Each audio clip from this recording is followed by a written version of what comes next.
নমস্কার, আমি Soma. Diet with Soma চ্যানেলে আপনাদের স্বাগত।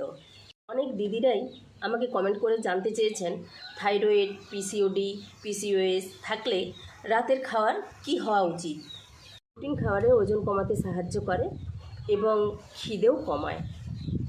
পিসিওডি, থাইরয়েড, যে কোনো হরমোনজনিত সমস্যা এবং পেটের চর্বি কমাতে এই তিনটে জিনিস নিয়ম করে খাবেন। রাতে 2টো রুটি, লাউয়ের ঘন্ট, ভাত একদমই না। পেট ঠান্ডা রাখে, হরমোনকে ব্যালেন্স করে।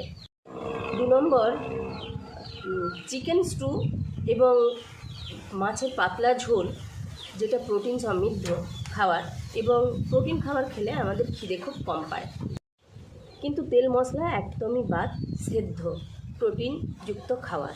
এই নিয়ম করে দেখুন, আমাকে 7 দিন করে ইনবক্সে জানান কতটা ওজন কমেছে। আর আমি আছি আপনাদের সাথে সবসময় ডায়েট প্ল্যান দেওয়ার জন্য।